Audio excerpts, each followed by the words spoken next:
Okay, assalamu alaikum wa rahmatullahi wa barakatuh. Welcome everyone. We start with the praise of Allah subhanahu wa ta'ala and by sending blessings on his final messenger Muhammad sallallahu alaihi wasallam. Alhamdulillah wa salatu salam ala rasulillah. So, as you know, we're going through Tazkiyah al-Quran or cleansing of the heart through the Quran. And today, inshallah, we'll be doing Surah An-Nasr, which gives us a life lesson for how and when we connect with Allah subhanahu wa ta'ala. So it's a very, very pertinent surah for the kinds of conversations we have. As you know, as we're going through the Quran, our focus is not necessarily on the academic side of tafsir. MashaAllah, there are many other people who do a good job with that. Our effort is on drawing lessons from the Quran that we can apply to our relationship with our Creator. And in that vein, we did last time Surah Al-Kafirun. Here is a quick summary of that conversation. We said being a Muslim means being kind and patient to those who are not Muslims yet, but underlining the difference. Oh, you who are kuffar, you are obviously in this world, you're allowed to do whatever you want, but you're not like us and we're not like you. There can be no compromise basically on two things. Number one, who we worship, and number two, our way of worship. No compromise. But on many other things, we can compromise. So falsehood always mixes some truth in itself to be able to exist. And there are many different types of falsehoods in the world. In fact, generally the word used in the Quran for falsehood also comes in a plural, whereas the haqq, or the word for truth, is a singular. There's only one truth and many other untruths. But even the untruth includes in itself, the people who are preaching it include in it some truths in order for them to have something to stand upon. And then we said in this world, people of other faiths have the right to worship as they will, even in a Muslim country. They have the right to do so. But it is important that we declare ourselves distinct and different from them. So that's what we got from Surah Al-Kafirun. Surah Al-Kafirun is a kind of like a declaration as part of a mission. And today, inshallah, we will talk about that mission. That mission was not just the mission of the Prophet Muhammad sallallahu the final messenger of Allah. It was also the mission he gave to us. What was that mission? This was in Surah Al-Mudaththir. You guys remember the story when the Prophet sallallahu went. He used to go to the cave of Hira, and the angel Jibreel alayhi salam came to him and told him, Iqra. You know the whole story. Iqra bismi rabbika alladhi khalaq. And the Prophet ﷺ, after that, after receiving that first revelation, he came down to his family, and he was very afraid at that time. And at that time, he said, Dathiruni, like cover me, cover me. And his wife must have given him something to cover himself with, because he felt that, with fear comes that shivering and that feeling of being very cold. So the Prophet ﷺ covered himself up. And at that time, the revelation came, Ya ayyuhal muddathir, qum fa'anzir. O you, the one who is covered up. In fact, in the Arabic, it sounds very affectionate. What's the right word? When an elder is speaking to a younger person, that kind of kindness. So, Ya ayyuhal muddathir, O you who's covered up. Qum fa'anzir, arise and warn all. That was the mission given to the Prophet. It was his job to pass on the message of the worship of one true God, number one. Number two, it was his responsibility now to build a community of believers. And number three, it was his responsibility to train that community to establish the rule of that one true God on earth. The Prophet ﷺ eventually completed that mission. But right now, we're still talking about that point in time in his life when he said, he had just received that revelation and he had begun to realize, okay, now I've been given this responsibility. So just like the Prophet ﷺ, he left after him a mission for us to pursue after him. We all have responsibilities. Responsibilities could be learning and teaching, our parents, our work, family, housework, siblings, welfare work, dawah work. These are all responsibilities. But in addition to that, we also want pleasure and relaxation. For the Prophet ﷺ, his greatest pleasure that he enjoyed the most was dhikr. It was the time that he spent praying. In fact, the Prophet ﷺ, when he would encourage Bilal radiallahu anh to stand up and give adhan, the wording he would use is "Arihna bis salah," like oh Bilal, get up and make the adhan and help us feel relaxed with the prayer. You know, let us feel relaxed with the prayer. And the Prophet loved it, particularly standing up in prayer in the night when he knew that nobody else was around him. And he would quietly just recite the Quran in his prayer, and he would keep standing. And we know the story that his feet would swell up, and his family would ask him about that. Why, Allah subhanahu wa ta'ala has already forgiven you. Why do you do this? And he would say, "Alaysa akunu abdan shakura? Shall I not be a grateful servant?" It was because he loved it. He really loved that that kind of dhikr. That was the pleasure that he wanted. But Allah subhanahu wa ta'ala had told him that he had a mission. And this mission required that he spends his time outside among the people who might quarrel with him, they might call him names, they might attack him. Now remember, the Prophet was somebody who really cared about his dignity. He did not want to be ridiculed in this manner. But Allah subhanahu wa ta'ala is telling the Prophet in the Quran that you have been given a mission. And just like the Prophet, Allah is telling us that we have all been given a mission. Notice in the second verse, the second set of verses that I have below from Surah Al-Muzammil. This was revealed after Surah Al-Mudathir, according to the majority of the scholars. It goes like this: "A'udhu billahi minash shaitanir rajim. Ya ayyuhal muzammil." This is when the Prophet was resting. Ya ayyuhal muzammil, qum al-layla illa qalila. Oh, you wrapped up one. Stand all night in prayer, except a little. نصفه أو انقص منه قليلا. Pray half the night or a little less. أو زد عليه ورتل القرآن ترتيلا. And recite the Quran properly in a measured way. إنا سنلقي عليك قولا ثقيلا. For Allah will soon send upon you a weighty revelation. So the Prophet ﷺ, who realized he had a mission, he started doing that mission, and he would be really tired at night, and he would go to sleep. And Allah subhanahu wa ta'ala is telling him that yeah, you should rest, but you should also stand up and pray, because that's going to give you the strength to continue on. This mission meant that he had to do the dhikr, and then he had to spend his time during the day in his dawah work and his welfare work as well. That therein lies the challenge for the Prophet. Here's something that he wanted to do, which means night and day, he just wanted to spend his time in prayer. Almost become like an abid zahid, what we would today describe as a Sufi, just completely absolve himself from all other responsibilities and just stay connected with Allah subhanahu wa ta'ala. And that has in it an inherent sweetness. But Allah subhanahu wa ta'ala is telling him that life has seasons. And this is the season in which you have to do this. You see, every season, just like a year has seasons, every season has its own unique requirements. We have summers, we have winters, spring, autumn, and in each season, the time of the day changes, the temperature changes, and then we have to behave accordingly. And Allah subhanahu wa ta'ala is telling the Prophet that life also has seasons. There's a season to do certain things where certain things are more important. And then there are other seasons in which other things are more important. And in Surah An-Nasr, which we will see in a moment, you will see that Allah subhanahu wa ta'ala is talking about two seasons in his life. So here, Allah subhanahu wa ta'ala is telling him, okay, right now the season is for you to strengthen yourself with prayer and then go out and do the mission. And the Prophet really committed himself to that mission to the extent that he would feel very frustrated at times that people would not want to save themselves from the fire. And Allah subhanahu wa ta'ala describes this in Surah Al-Shu'ara. That's the verse that you see at the bottom. لَعَلَّكَ بَاخِعٌ نَفْسَكَ أَلَّا يَكُونُوا مُؤْمِنِينَ. Perhaps you, O Prophet ﷺ, will grieve yourself to death over their disbelief. That's how the Prophet ﷺ felt. And then in Surah An-Nasr, you will see that Allah subhanahu wa ta'ala is telling him that whatever situation you're in right now, it will change. So Surah An-Nasr, the word Nasr means the ultimate help. That's what this surah is called, the ultimate help. This surah, according to the majority of the scholars, was revealed after the Hijrah, so we call it a Madani surah. Although I do recognize that there are a small number of scholars who say that it was revealed in Makkah, including, by the way, someone many of you may be familiar with, which is Dr. Israr.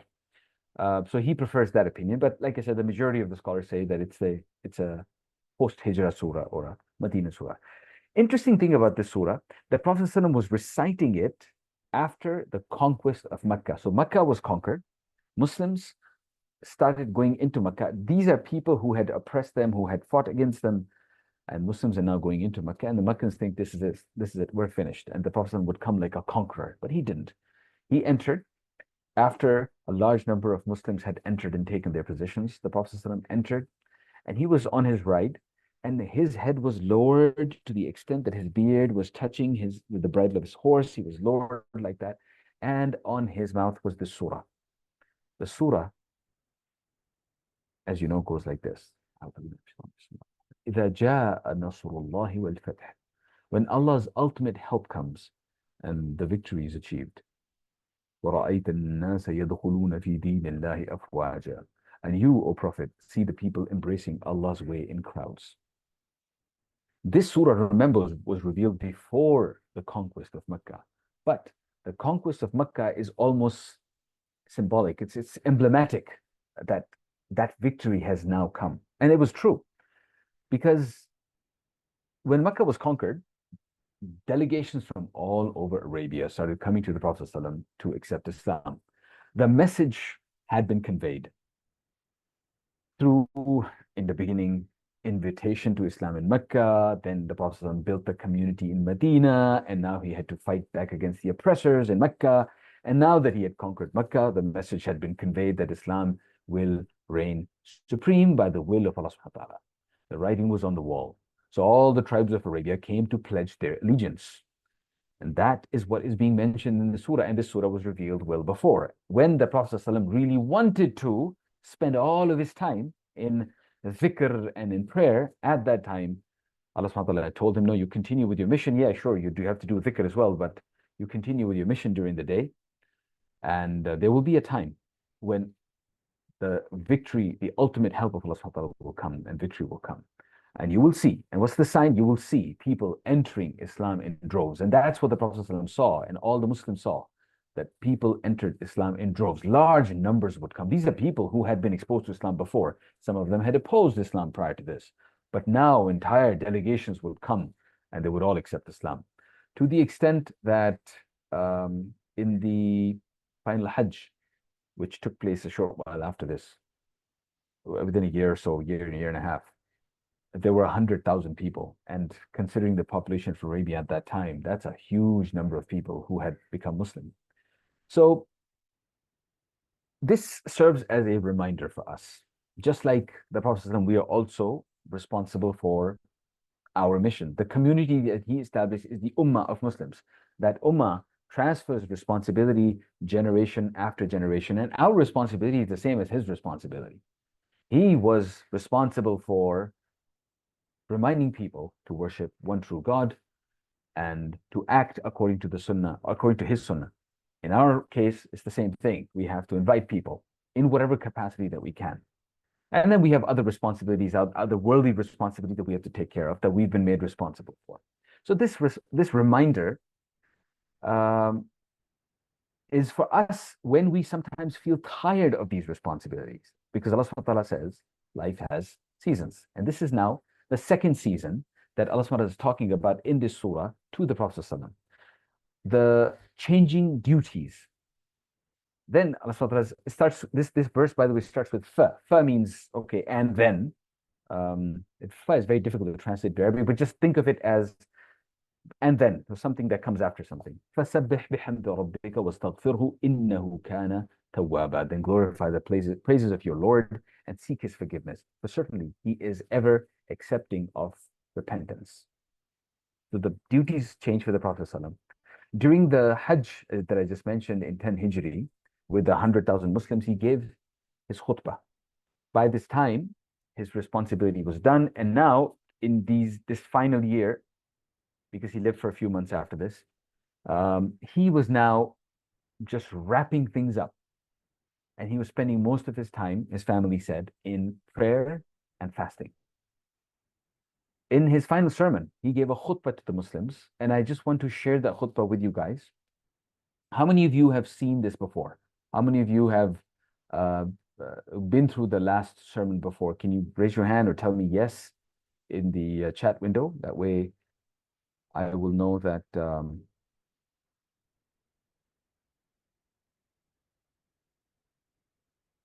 Okay, I got a message to spotlight myself. I'm sorry, I just saw the message, but it'll take me a moment to figure that out. Okay, so many of you have seen it. That's good. Alhamdulillah. Let me just continue like this and I'll spotlight myself next time, inshallah. So the Prophet ﷺ said, "O people," in the sermon, he said, "O people, lend me an attentive ear, for I know not whether after this year I shall ever be amongst you again." So this was a very polite way to say that, no, I won't be among you again. Therefore, listen carefully to what I am saying and take these words to those who could not be present here today, which means that this final sermon, it is our responsibility to pass it on. Just like you have heard it, you've seen it before, make sure you pass it on to others. I've heard it too, so I'm also passing it on. The Prophet ﷺ continued, "O people, just as you regard this month of the Hajj, this day, which is the 10th, this city, I'm sorry, that was the, not the 10th, that was the 9th day, the day of Arafah. This city as sacred, so regard the life and property of every Muslim as a sacred trust. Important for us to remember in every way possible. Return the goods entrusted to you to their rightful owners. Hurt no one so that no one may hurt you. Remember that you will indeed meet your Lord and he will indeed hold you accountable. And I'm now adding this for every little thing. Allah has forbidden you to take interest, which is the interest on money. Therefore, all interest obligations shall henceforth be waived. Your capital is yours to keep. You will neither inflict nor suffer any equality. Allah has judged that there shall be no interest and that all interest due to my uncle, Abbas bin Abdul Muttalib, will be waived. So he started with his own family. Every right arising out of homicide done in pre-Islamic days is henceforth waived. And the first right that I'm waiving is that of, this was his own close association with the murder of Rabi'a ibn al-Haritha. And then he said, "O men, the unbelievers indulge in tampering with the calendar in order to make permissible that which Allah has forbidden, and to prohibit what Allah has made permissible. With Allah, the months are 12 in number, 4 of them are holy, they are successive, and one occurs singly between the months of Jumada and Shawwal." So the Prophet is describing the Islamic calendar, and he's laying this down. This is also part of fulfilling his responsibility because he is laying down the community of the Muslims and what they have to do and what works for them and what should not.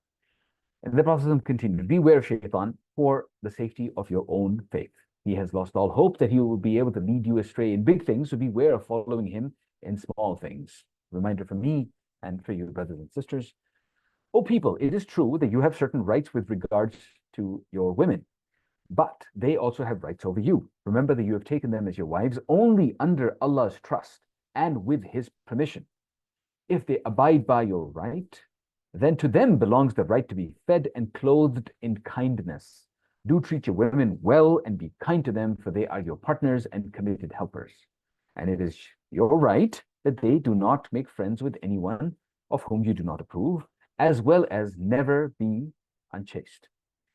O people, listen to me in earnest. Worship Allah, say your 5 daily prayers, fast during the month of Ramadan, and give your wealth in zakat. Perform Hajj if you can afford it." So Prophet is laying down Islam, the basics of Islam. Now comes the whole issue of racism. The Prophet said, "All mankind is from Adam and Hawa. An Arab has no superiority over a non-Arab, nor a non-Arab has any superiority over an Arab. Also, a white person has no superiority over a black, nor a black person has any superiority over a white, except by piety and good action. Learn that every Muslim is a brother to every Muslim, and that the Muslims constitute one brotherhood community. Nothing shall be legitimate to a Muslim which belongs to a fellow Muslim unless it was given freely and willingly." Despite all the issues that we have, and yes, there's some ethnocentrism, racism among Muslims as well, I have found in my experience that Muslims are the least racist people, despite sometimes, of course, making mistakes, but Muslims generally are the least racist people you will find. So obviously, Islam continues to have some effect on us today. And whatever mistakes we do make, we have to remember that this comes to the Prophet. So lastly, just very briefly, the Prophet is now establishing the finality. He says, "Do not therefore do injustice yourselves. Remember, one day you will meet Allah and answer for your deeds. So beware, do not astray from the path of righteousness after I'm gone." Once again, the Prophet knows that his time is over. He's going to leave soon. "O people, no prophet or Nabi, no prophet or messenger will come after me. and no new religion from Allah will come. Reason well, therefore, O people, and understand words that I conveyed you. I leave behind me two things, the Quran and my way, which is the Sunnah. And if you follow these, you will never go astray. All those who listen to me shall pass on my words to others, and those to others again. And may, this is the dua of the Prophet ﷺ, and may it apply to us, may the last ones understand my words better than those who listen to me directly. Obviously, we're not among those who listen to him directly, but may Allah subhanahu wa ta'ala make us among those people that he made dua for. O Allah, be my witness that I have conveyed your message to your people. These words, this last sentence is prophetic, because the Prophet had only very few months to live, as I mentioned. In his last few days, so this Hajj ended, he came back, came back to Medina, he was unwell after that. In his last few days, the Prophet was very unwell, and the Muslims were very worried about him. He was so unwell that he couldn't get up to come to the masjid, so he would have to pray in his room. But he would look at the Muslims from his room, because the mosque was right next to his room, and he would be happy when he would see Muslims praying in congregation, because he realized that his mission was now done. This one season of his life was over, and he had now entered the second season, and now this season would be ending soon, and then he would be now entering the next stage in his life. So one day, the Prophet ﷺ felt a little bit better, and he was carried to the masjid. Abu Bakr anhu was already leading the prayer. You guys know the story. When he realized that the Prophet ﷺ had come, he stepped back. Even though the Prophet ﷺ gestured that he should continue, he still didn't. So the Prophet ﷺ was placed next to Abu Bakr anhu. He led the prayer for Abu Bakr, and Abu Bakr anhu led the prayer for the Muslims. After the prayer, the Prophet ﷺ said his last few words to the Muslims. In these words, he mentioned Allah subhanahu wa ta'ala gave, listen carefully, Allah subhanahu wa ta'ala gave one of his servants a choice, and the person chose Allah. So when he said this, Abu Bakr started crying. And the rest of the people didn't understand. They were surprised that Abu Bakr was crying. They didn't know why. Abu Bakr had understood that, like all prophets, our Prophet ﷺ was presented with a choice of whether he wanted to stay in this world or return to Allah. And obviously the Prophet ﷺ wanted to return to Allah. His mission was complete, and he chose to return. Once again, the verses in front of you. فَسَبِّحْ بِحَمْدِ رَبِّكَ وَاسْتَغْفِرْهُ إِنَّهُ كَانَ تَوَّابًا. Then glorify the praises of your Lord and seek his forgiveness. For certainly he is ever accepting of repentance. That, my brothers and sisters, is the message for us. Because like the Prophet ﷺ, we all have this mission. It's a mission the Prophet ﷺ did not want. It was given to him. He wanted to stick to the right path, and he realized that that meant he had to take up this mission, and he took it, and he fulfilled it. That's why when we do the takbir for the Eid, or if you go to Hajj, for example, you will hear this, right? That the وَأَدَّى الْأَمَانَةِ, that the Prophet ﷺ completed the trust, fulfilled the trust that was given to him. This أَدَّى الْأَمَانَةِ, the Prophet ﷺ did it, but he left our responsibility for us to do. We all have our own unique lives. Some of us might work somewhere. Some of us might be housewives. Some of us might be still students. But whatever we're doing, this is a message. This is a mission that the Prophet ﷺ told us we all have, which is two things. One, to worship Allah subhanahu wa ta'ala, and that means establishing the religion, which means calling people to Allah subhanahu wa ta'ala as well. And the second thing is to care for the creation of Allah subhanahu wa ta'ala, which is welfare work. So in modern terminology, I would just say dawah work and welfare work. That's a mission for every Muslim. And we can only do it in the capacity that we've been given. We all have different capacities. We all have different situations. So in whatever situation we're in, this is a mission we will be held accountable for. Please remember, in any season of the life that we're in right now, we have to figure out what opportunities we have to fulfill our mission, because we will only be held accountable for what we could do. And what we can do depends on the limitations that we have around us. So we know that the Sahaba of the Prophet ﷺ, the companions, they certainly learned from the Prophet ﷺ. So Sayyidina Abu Bakr, when the Prophet was given his mission, he realized that his job, his role at that time was to facilitate the worldly needs of the Prophet. So, for instance, when the Prophet was going to make hijrah, he really hoped that he would make hijrah with the Prophet. And the Prophet paid for his own way. But Abu Bakr is the one who had prepared the camels, who had made the arrangements with the guide, who had planned the route and everything, and planned the trip. Similarly, in Medina, he continued to play this role until the Prophet passed away. When he passed away, despite being the closest person to the Prophet, who would naturally break down crying, he realized that his role had changed.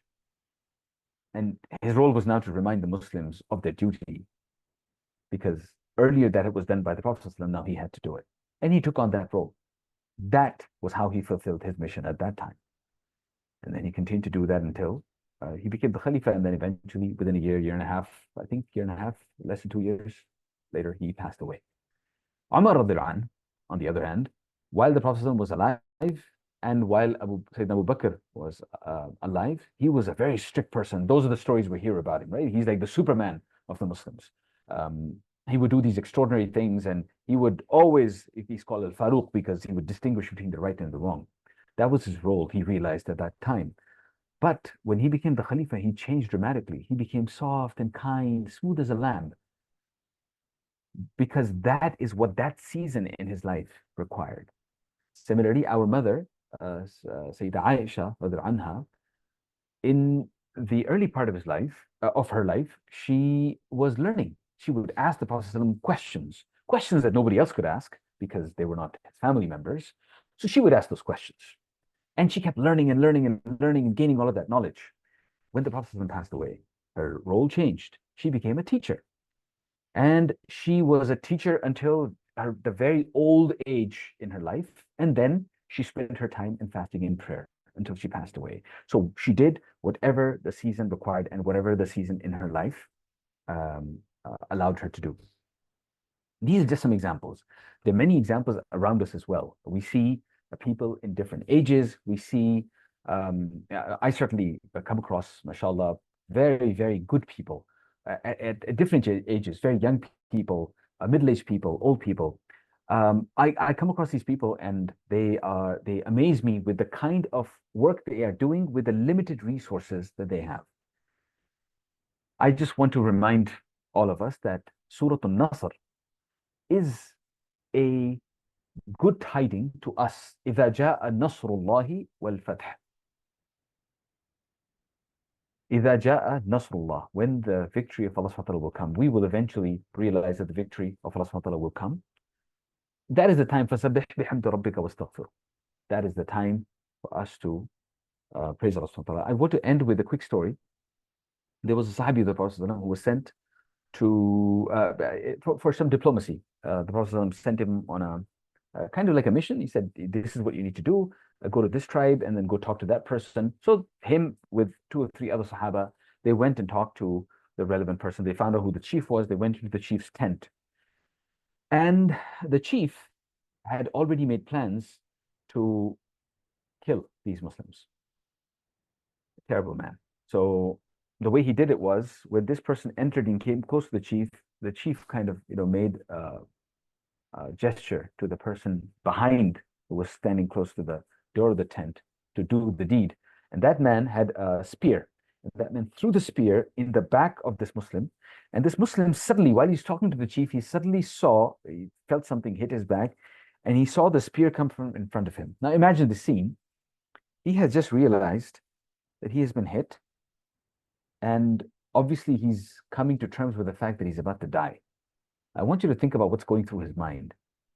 He must have planned for his life, and he's going to eventually become old and maybe have grandkids, and he must have been thinking like that. But now everything is suddenly changed, and he's coming to terms with this new reality. The words that came out of his mouth are quoted frequently because they were telling words. They will make your hair stand up. He said, "Fustu wa bi Rabbil Kaaba." Literally translated, that means, I have won by the Lord of the Kaaba. Because he just realized that his mission was over. And it was over successfully, because he's now going to die shaheed. His mission, I'm not just talking about the mission of communicating the message the Prophet gave him. I'm talking about the mission he had in his life. He said, I don't have to kind of like, quote unquote, suffer through the rest of the years of my life, doing the hard work for my mission. My mission is, it just got over. So his words were, Fuztu wa bi Rabbil Kaaba. And everyone around him was shocked because they thought he would wail and scream. And he didn't do that.